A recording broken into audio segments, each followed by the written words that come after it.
창세기 14장 17절부터 20절까지 말씀.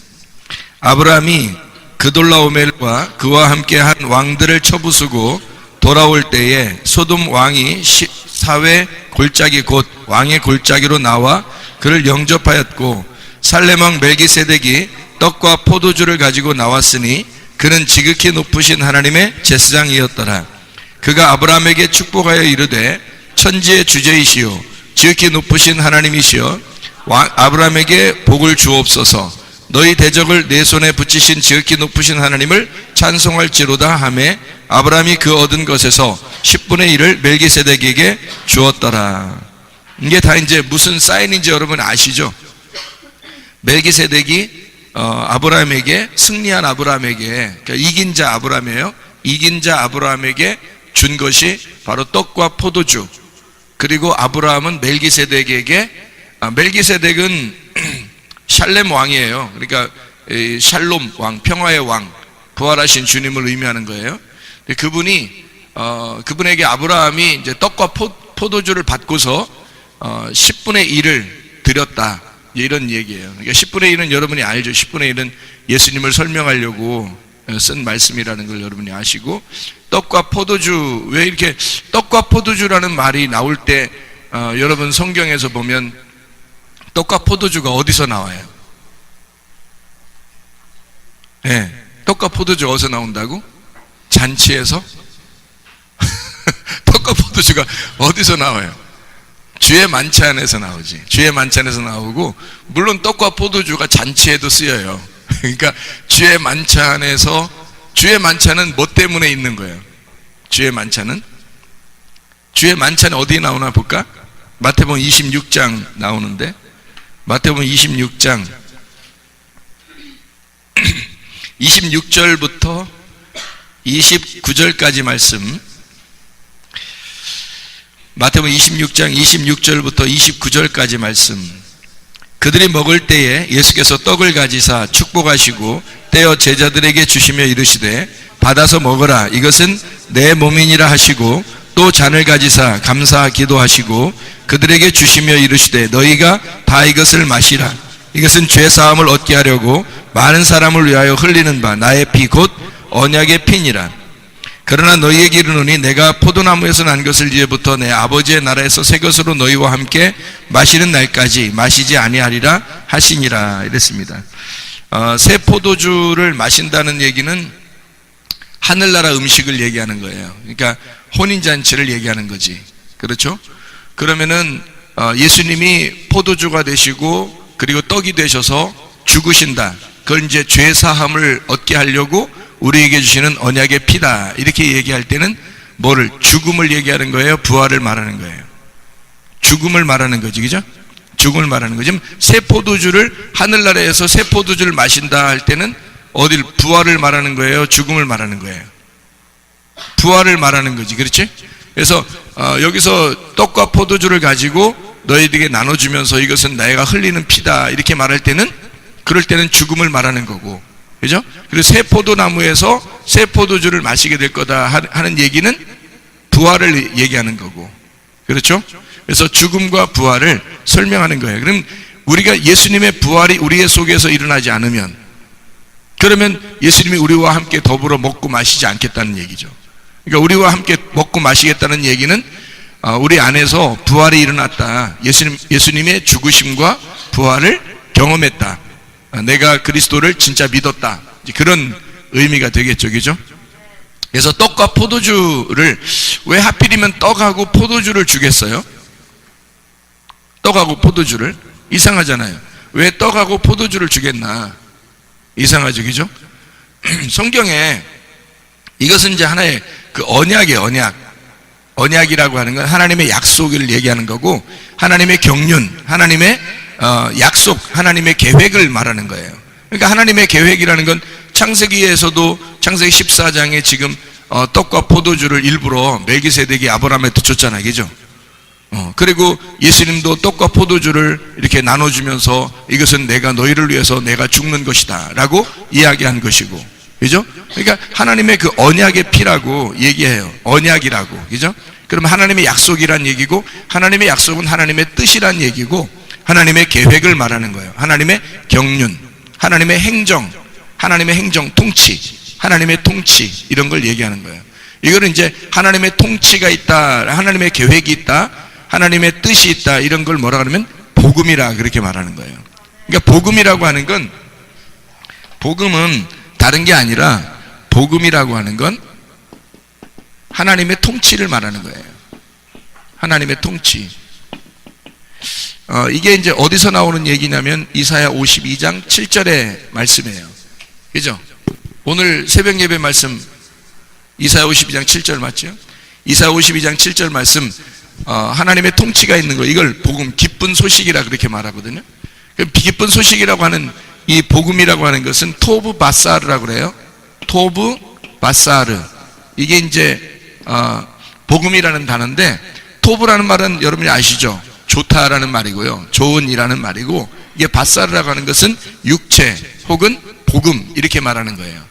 그러면 육체 혹은 복음이라고 얘기할 때 요 토브 바사르가 하는 게 좋은 소식이 되려면, 좋은 소식, 기쁜 소식이 복음인데, 좋은 소식이 되려면 어떻게 되냐면 바사르라고 하는 육체가 죽어야 복음이 되는 거예요. 바사르가 되는 거예요. 바사르라는 육체가 죽어야 바사르라는 복음이 되는 거예요. 그러니까 이게 이제 굉장히 역설적인 이야기죠, 그죠? 그러니까 나를 통치하시는 하나님, 예수님이 나를 통치하시기 위해서는 나를 위해서 죽으시고, 그리고 나라는 육체를 죽여야 복음이 된다는 얘기예요. 그걸 바사르라고 그래요. 바사르가 원래 이제 육체라는 단어거든요. 육체라는 단어인데, 이걸 이제 토브가 좋은이라는 단어고, 바사르가 육체라는 단어인데, 육체가 죽으면 복음이 되는 거예요. 그래서 기쁜 소식, 좋은 소식, 이럴 때 토브 바사르, 이렇게 얘기하는 거거든요. 그러니까 토브 바사르가 하나님의 통치를 말하는 거예요. 하나님이 우리를 다스리신다. 그러니까 하나님이 다스리신다는 얘기는 뭐가 됐다는 얘기예요? 하나님이 왕이 됐다는 얘기예요. 그죠? 하나님이 왕이 됐다는 말이고, 우리가 그러면 어떻게 해요? 그분의 종이 됐다는 얘기예요. 그래서 그분이 나의 주인이 되고 그분이 나의 왕이 됐다는 것을 복음이라 그러는 거예요. 그러니까 한마디로 말하면 주인이 바뀐 거예요. 내가 주인이었었는데 주인의 자리를 예수님이 차지하고 나는 그분의 종이 된 거죠. 예를 들어서 우리가 고양이를 키운다든지 강아지를 키운다든지 할 때 주인이 있으면 어떻게 해요? 고양이 강아지가 편해요, 안 편해요? 편하죠. 다 치워주고 다 먹여주고 다 하잖아요. 근데 들고양이나 들강아지는 어떻게 해요? 막 불편하죠. 자기들이 먹을 것 구해야 되고 자기들이 이렇게 막 살려면 막 애써야 되고 그러잖아요. 어디 위험이 어디 있을지도 모르고. 근데 주인을 잘 만나면은 주인이 잘 키워주거든요. 먹을 것도 채워주고, 그리고 뭐 이렇게 똥도 치워주고 다 하거든요. 그게 이제 주인을 잘 만나서 그런 거예요. 그죠? 물론 나쁜 주인도 있지만 나쁜 주인 만나면 이제 큰일 나는 거지. 학대하죠, 학대, 동물 학대. 근데 좋은 주인 만나면 잘해주잖아요. 근데 우리보다 더 좋은 주인이 누구겠어요? 하나님이지. 하나님이 우리의 더 좋은 주인이기 때문에 이 주인을 제대로 만났다는 걸 복음이라 그러는 거예요. 그러니까 주인을 제대로 만나서 이 하나님이 우리의 왕이 되셨다 하는 것을 토브 바사르, 복음입니다 라고 얘기하는 거예요. 그러니까 하나님이 우리를 다스리신다, 이거를 복음이다 라고 얘기하는 거예요. 네, 그래서 이사야 52장 7절부터 10절까지의 말씀은 복음에 대한 이야기인데, 거기서 하나님이 우리를 통치하신다, 하나님이 우리의 왕이시다, 하나님이 우리의 왕, 말라크, 왕이 되신다 라고 하는 그 하나님이 우리의 왕이 되신다 하는 것이 얼마나 좋은 소식인가 라고 그 얘기를 주러 다니는 사람들의 발이 아름답다라고 되어 있는 거예요. 네, 그러니까 그 복음이라고 하는 게 하나님의 통치, 하나님의 다스리심, 이거예요. 그 주인 만나게 해주는 거예요. 한마디로 말하면 주인 제대로 만나게 해주는 거, 그게 복음인 거예요. 그러니까 주인을 제대로 만나면 복음이에요. 여러분이 주인 제대로 만났으면 복음을 받은 거예요. 복음을 받았느냐, 복음을 아느냐 라고 하는 건 주인을 제대로 만났냐 그 말이에요. 주인 제대로 만나면 복음을 받은 거야. 그걸 또 설명해 줘야지. 주인을 제대로 만나게, 우리 주인은 예수님입니다, 우리 주인은 진짜 하나님입니다 라고 하는 그 주인에 대한 이야기, 그 주인을 갖다 잘 소개하는 걸 복음을 전한다, 복음을 전하는 자의 발이다, 이렇게 얘기하는 거예요. 그것이 얼마나 아름다운가 하는 얘기예요. 자, 우리 그래서 이 복음이라고 하는 건 하나님의 통치를 말한다. 이 하나님의 통치가 있는 곳. 그러니까 하나님은 뭘로 통치하시려고 하냐면 이런 거예요. 하나님 통치가 좀 달라요. 사람들의 통치하고 좀 다른데 하나님의 통치는 이런 거예요. 어떻게 통치하냐면 이렇게 통치합니다. 마가복음 10장을 한번 봐봐요. 마가복음 10장 43절부터 45절까지 말씀. 너희 중에 그렇지 않을지니 너희 중에 누구든지 크고자 하는 자는 너희를 섬기는 자가 되고 너희 중에 누구든지 으뜸이 되고자 하는 자는 모든 사람의 종이 되어야 하리라. 인자가 온 것은 섬김을 받으려 함이 아니라 도리어 섬기려 하고 자기 목숨을 많은 사람의 대속물로 주려 함이니라. 이렇게 되어 있거든요. 그럼 우리가 주님 따라가려면 어떻게 따라가냐면 마가복음 8장에 나와 있죠. 마가복음 8장 34절부터 37절까지의 말씀을 보면 이렇게 되어 있어요. 무리와 제자들을 불러 이르시되 누구든지 나를 따라오려거든 자기를 부인하고 자기 십자가를 지고 나를 따를 것이니라. 누구든지 자기 목숨을 구원하고자 하면 잃을 것이요 누구든지 나와 복음을 위하여 자기 목숨을 잃으면 구원하리라. 사람이 만일 온 천하를 얻고도 자기 목숨을 잃으면 무엇이 유익하리요? 사람이 무엇을 주고 자기 목숨과 바꾸겠느냐? 자, 이거예요. 이제 복음은 뭐라고요? 하나님의 통치라 그랬어. 이게 분명히 그러니까 복음 받아야 되는 거야. 복음을 모르면은 구원이 없잖아. 복음을 모르면 구원이 없고 구원이 없으면 천국 못 가잖아요. 그래서 복음을 제대로 알아야 된단 말이에요. 복음이 뭐지? 그럼 이 복음이 뭐예요? 물어보면 여러분 뭐라 그랬어? 기쁜 소식이요. 기쁜 소식이 뭐예요? 그러면 뭐라고 해요? 예수님의 십자가와 부활이요. 그게 뭐예요? 이렇게 물어본단 말이야. 그럼 그게 뭐냐면 하나님의 통치예요. 이게 딱 정답이란 말이야. 하나님의 통치가 복음이에요. 하나님의 다스리심, 하나님이 나의 왕이 되신 것이 복음이에요. 그럼 당신 복음 받았습니까? 예, 예수님이 나의 왕이십니다. 그럼 복음 받은 사람이고, 예수님이 나의 왕이 아니고 자기가 아직도 왕이면 복음을 못 받은 사람이란 말이야. 무슨 말인지 알겠죠? 복음이라는 건 하나님의 통치, 하나님의 다스리심이 있다는 거야. 근데 인자가 온 것은 어떻게 다스리는 거야? 이 세상 사람들의 다스림과 똑같아? 아니면 달라? 이 세상 사람들은 위에서 막 누르는 거를 다스린다고 생각하잖아요. 근데 예수님은 어떻게 다스린다는 거야? 예수님은 어떻게 다스린다고? 섬김의 다스림이라고 했잖아.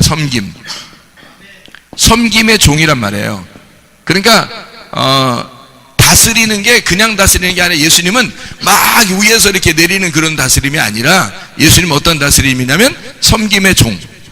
섬김의 종이라고 하는 게 어떤 종이냐면 죽을 거를 생각하고 오신 거예요. 예수님이. 그래서 죽음을 각오하고 오셔서 사람들을 섬기려고 한 거지. 그러니까 자기의 죽음으로써 사람들을 섬기려고 하는 거. 그게 이제 예수님이란 말이에요. 그럼 예수님이 이러니까 우리는 어떻게 섬겨야 돼? 섬김으로써 섬겨야 되겠죠? 섬김으로써 섬겨야 돼. 그걸 이제 지도자라 그러는 거예요. 그죠? 근데 이 세상에 지도자는 한 명 있어요, 없어요? 없어요. 이 세상에는 지도자가 없다고 나오잖아요. 지도자는 오직 누구밖에 없다? 예수님밖에 없다 그래요. 그러니까 아버지가 이 세상에서 아버지가 있다 없다? 없어. 이 세상에 아버지가 없고 아버지는 오직 하나님 아버지가 계신다. 이렇게 해야 되잖아요. 그러니까 주님도 오직 예수님만 주인이시고 나머진 주인이 없어요. 그러니까 아버지만 주인이시란 말이야. 아버지만 왕이시고 아버지만 주인이 되신다고. 그러니까 하나님 아버지가 주인 되셔서 우리를 섬기면 어떻게 섬겼냐면 십자가로 죽으심으로 섬겼다는 거지. 이거를 약속을 하고 온 거예요. 그래서 약속을 계약이라 그러는 거고, 계약이라는 거고, 이게 언약이라 그러는 거고, 이걸 통치라 그러는 거야. 통치. 이거를 경륜이라 그러는 거예요. 이거를 경륜이다, 통치다, 계약이다, 언약이다, 요거를 이런 계획을 가지고 예수님이 오신 거예요. 이미 올 때부터 요걸 계획하고 오셨다고. 이래서 요 계획을 가진 게 뭐냐면 복음을 내가 전해야 되겠다. 하나님의 복음이 이 땅에 내려와야 되겠다. 그래서 자기를 섬김의 종으로 십자가에 죽으시는 약속을 하고 온 거란 말이에요. 그러니까 성경이라고 하는 건 성경에는 뭐를 써놓겠어요? 뭐를 써놓겠어? 하나님의 약속, 언약을 써놔야 되잖아. 그럼 하나님의 약속을 써놔야 되니까 하나님의 약속은 성경에서 뭐겠어? 그러니까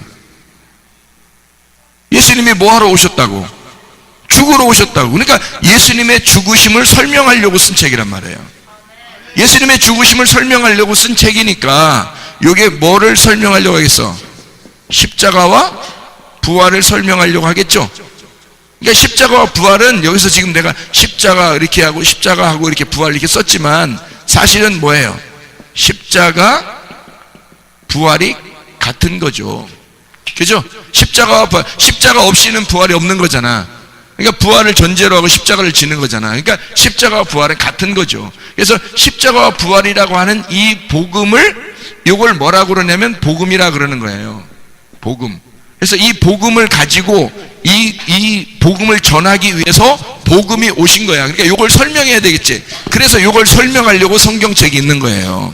그래 이 성경책은 온통 다 뭐를 설명하겠어? 결국에는 십자가와 부활을 설명하는 거겠지. 그렇죠?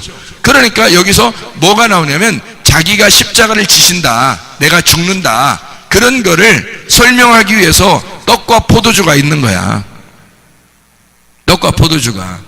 그러니까 떡과 포도주를 설명하고 예수님의 그 죽으심과 부활을 설명하기 위해서 떡과 포도주를 등장을 시키는 거예요. 여기다가 괜히 그냥 갑자기 나와서 아니 다른 거 줄 수도 있잖아. 멜기세덱이 나와서 다른 걸 줄 수도 있잖아요. 근데 떡과 포도주를 주는 거야. 그리고 그거를 아브라함이 받고서 자기가 또 다른 거 줄 수도 있잖아. 아브라함도. 그런데 10분의 1을 또 드리는 거예요. 뭐 10분의 2도 아니고 10분의 3도 아니고, 왜냐하면 10분의 1 되시는 예수님을 드려야 되기 때문에 그런 거예요. 그래서 요거를 딱 맞춰놓은 거죠. 성경은 이렇게 하나씩 하나씩 맞춰놓은 거야. 그래서 떡과 포도주가 우리가 지금 금방 우리가 읽었었던 것처럼 마태복음 26장에는 언약의 피, 떡과 포도주에 대한 이야기가 나오고, 그리고 멜기세덱 창세기 14장에는 멜기세덱이 아브라함에게 떡과 포도주를 전달해 주었다, 뭐 이런 이야기가 나와 있죠. 그렇죠? 그래서 요거를 우리가 설명을 좀 같이 나눠야 될 이유가 있어요. 왜 나눠야 될 이유가 있냐면 이게 성경에 전반적으로 다 이게 흘러내려오는 그런 말씀이거든. 그러니까 요 흘러내려오는 말씀을 어디에 뭐라고 쓰여 있는지를 우리가 한번 찾아보면 이게 성경을 아주 이해하는 데 굉장히 좋단 말이에요. 성경을 이해하면 여기서 머리로 이해한다고 천국 가는 건 아니에요. 마음으로 받아들여야 돼. 마음으로 얼마나 사람들이 받아들일까 하는 것은 사실 의문이야. 사람들이 마음으로 얼마나 받아들일까 하는 거. 왜냐하면 머리로 받아들였다고 해서 마음으로 받아들인 사람들이 많은 것은 아니거든요. 그러니까 머리로는 이해가 돼요, 충분히. 근데 마음으로 받아들여야 진짜 구원을 받는 거거든. 그러니까 그 구원은 마음 안에서의 하나님과 만나는 거예요. 하나님과 내가 마음 안에서 만나는 그 만남이 진짜 있으면 구원받는 거고, 그것이 없으면 뭐 한낱 그냥 성경책 내용이, 성경책이 뭐 저쪽에 있는 성경책이죠. 그러니까 그 내용이 그래, 그 내용을 알았어. 예수 그리스도라는 걸 알았어요. 그래, 알았어요. 머리로. 그 머리로 알았어도 저쪽에 있는 거예요. 내 안에 있는 게 아니란 말이에요. 내 안에 들어와서 내 마음 안에 그 말씀이 하나가 돼야 되는 거예요. 그러면 이제 그 말씀이 나하고 그 말씀의 내용이 나하고 하나가 돼서 살아가는 거죠. 그걸 이제 구원이라 그러는 거예요. 그러니까 진짜 영적 구원은 내 마음 안에서 이해가 돼야 되는 거죠. 마음 안에서 이해가 되고 그 마음 안에서 이해가 되기 위해서 하나님 앞에 기도하는 거예요. 그것 때문에 기도하는 거예요. 하나님 내 마음 안에서 주님 만나 주십시오. 이게 진정한 예배가 성공되는 거거든요. 자, 예수님께서는 이 땅에 우리를 통치하러 오셨는데 그분이 우리를 섬김의 종으로, 다시 말하면 섬김으로써 통치하시더라. 그러니까 그분이 우리를 위해서 죽으심으로 통치하시더라. 그래서 우리 보고 너희들이 나를 따라오려거든 너를 부인하고 자기 십자가를 지고 따라와라, 그런 말씀을 하는 거예요.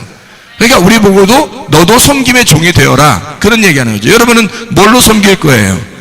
여러분 옆에 있는 사람은 가족을 뭘로 섬길 거예요? 교회를 뭘로 섬길 거예요? 다른 사람들을 뭘로 섬길 거예요? 여러분은 뭘로 섬겨야 되겠어요?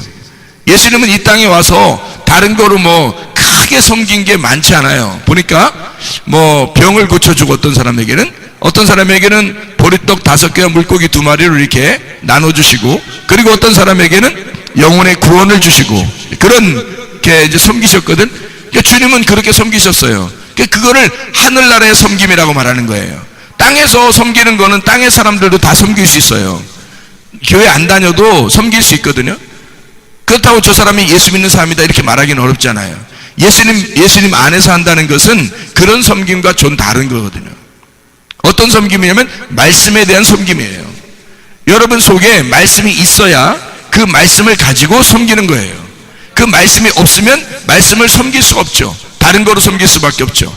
그 다른 물질로 섬기는 것이 아니라 말씀으로 섬겨야 되거든요. 그럼 그 말씀이 속에 진짜 있느냐 이거를 봐야 되는 거죠. 이게 영적인 섬김이에요. 주님께서 이 땅에 오셔가지고 육체적으로 섬기려고 했겠냐고. 그러면은 매일 보리떡 기적을 일으키고 그 다음날도 보리떡 기적 일으키고 그 다음날도 보리떡 기적 일으켜서 매일 보리떡 기적을 일으켜야 되잖아. 그렇게 하면. 근데 한 번 그렇게 하셨단 말이에요. 뭐 5,000명 먹을 때 한 번 하고 4,000명 먹을 때 한 번 했으니까 2번 했다가 손쳐요. 그러면 2번 이렇게 아니 뭐 3번 할 수도 있네. 베드로 만날 때 그때 또 생선도 뭐 이렇게 뭐 주시고 이렇게 하면서 했다고 손쳐도 몇 번 안 되는 거예요. 그렇게 그걸 먹이면서 섬기려고 했던 게 아니라 그건 어떤 표적이란 말이에요. 진짜 뭔가를 설명하기 위해서 표적이에요. 그러니까 뭐를 줘야지 진짜 섬김이라는 거예요. 예수님을. 복음이라는 그 예수님을 줘야 진짜 섬김이라는 거예요. 주인을 바꿔줘야 되는 거예요. 주인을 바꿔주면 진짜 섬김이라는 거예요. 여러분을 만나는 사람들에게 여러분이 그 사람의 주인을 바꿔주면 되는 거예요. 그러면 진짜 섬기는 거지. 주인을 바꾸지 않으면 섬기지 못하는 거예요. 그건 육체적인 섬김은 다른 사람들도 다 할 수 있는 거잖아요. 영적인 섬김이 있어야 되는 거지. 주님이 우리를 섬기셨다는 얘기는 자기가 십자가 못 박혀 돌아가심을 섬김이라고 했잖아요. 그건 어떤 섬김이에요? 우리 영혼의 구원을 위해서잖아요. 우리 영혼의 구원을 받기 위해서 자기가 십자가 못 박혀 돌아가셨잖아요. 그걸 섬김이라고 말하는 거예요. 주님은 그것 때문에 오셨다. 그러니까 섬김의 종으로 오셨다는 말은 뭐 사람들이 생각할 때는 물론 해야죠. 착한 일도 다 해야 되지만 그런 걸 해야 되지. 착한 일 당연히 해야 되죠. 근데 진짜 착한 일, 가장 좋은, 가장 복음, 가장 선한 착한 일이 뭐겠어요? 예수님을 전달하는 거예요. 복음이라고 하는 예수님, 그 통치자 예수님을 전달해서 진짜 주인을 바꿔주는 거, 이걸 진짜 좋은 섬김이라고 말하는 거예요. 그런 섬김이 있는 걸 복음이라 그래서 복음 전하라는 거예요. 여러분 다른 거 전하지 말고 복음 전하는 거예요. 이 땅에서 잘 된다는 게 복음이 아니에요. 이 땅에 잘 된다는 그런 복음을 얘기하는 게 아니라 예수가 들어와서 이 땅에서 천국을 살아라. 이 땅에서 네가 비록 힘들고 어렵겠지만 천국이라는 예수님을 살아라. 이게 복음이죠. 이 땅에서 잘 먹고 잘 사는 걸 얘기하는 게 아니라 그것도 좋겠지만 예수 그리스도가 와서 진짜 우리의 주인, 통치자가 바뀌었습니다 라고 그걸 통치자를 설명해 줄 수 있어야 이게 복음이죠. 복음 전도라고 하는 건 영적인 거예요. 육체적인 게 아니라고. 사람들이 육체적인 걸 복음을 증거하려고 하다가 그게 진짜 복음인 줄 알고 증거하려고 하다가 가짜 복음이 되는 거예요. 그게 다. 진짜 복음은 영적인 복음이라고요. 영적인 복음이라고 하는 것은 하나님을 바꿔주는 거예요. 너라고 하는 주인에서 주인을 하나님으로 바꿔주는 거예요. 그걸 진짜 복음이라고 말하는 거예요. 복음. 그래서 복음 전도는 어떤 사람만 하냐면 자기가 복음이 된 사람만 복음 전도를 할 수 있는 거예요. 예수 그리스도가 자기가 복음이었죠. 하늘나라의 복음이 예수님이란 말이야. 그러니까 그 예수님이라는 복음이 이 땅에 내려오시면 복음이 전파되는 거예요. 그래서 자기가 자기를 전파하는 거야. 그러니까 자기가 복음이 됐으니까 전파하는 거죠. 만약에 말로 자기가 이제 복음을 전파했어. 예수님 믿으세요. 이렇게 말로 전파했는데 자기는 진짜 예수님 믿는 게 아니야. 그러면 복음 전파는 가짜가 되는 거죠. 그죠? 자기가 진짜 복음이 돼야지. 자기가 진짜 섬김의 종이 되려면 자기가 진짜 복음이 돼야 되고 하나님이 자기를 진짜 다스려야죠. 하나님이 자기를 다스리는 사람이 돼야 복음이 되는 거지. 그러니까 복음은 복음 전도라고 하는 게 어떤 말을 갖다가 전달하는 게 아니에요. 내가 복음이 돼서 예수 그리스도가 나를 통치하셔서 나를 다스리고 나의 주인이 되셔서 진짜 내가 하나님의 통치를 받는 복음이 되어서 그 복음을 설명할 수 있는, 나를 어떻게 주인이 나를 통치하게 되었는가, 어떻게 주인이 하나님이 되셨는가, 어떻게 하나님이 나를 통치하시고 다스리고 있는가를 설명해 주는 거예요. 그게 복음이 돼야 설명이 가능하지. 자기는 안 됐는데 말을 갖다 전달하는 건 안 되죠. 말을 전하면 말쟁이밖에 안 되는 거지. 자기가 진짜 복음을 증거하는 사람이 돼야지. 자기가 복음을 전하는 하나님의 다스리심, 하나님의 통치가 있다는 것을 알려주는 자의 발이, 그 소식을 전하는 자의 발이 얼마나 아름다운가 이렇게 되는 거죠. 그러니까 복음을 전도하는 거예요. 복음을 전한다라는 말이 바로 그런 말이 되는 겁니다. 우리 한 목소리로 기도하겠습니다.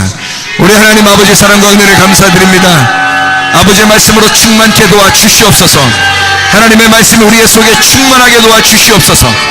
아버지 하나님, 우리에게 임하신 그 주 예수 그리스도 그 말씀과 더불어 우리가 거듭나게 도와주시고 그 말씀 안에 살아갈 수 있도록 인도해 주셔서 주의 말씀만이 우리의 생명이 되시고 우리의 영이 되시고 하나님 천국 생활할 수 있는 귀한 은혜가 있게 도와주시옵소서. 우리가 어디 있든지 무엇을 하든지 항상 천국의 생활하게 도와주시옵소서.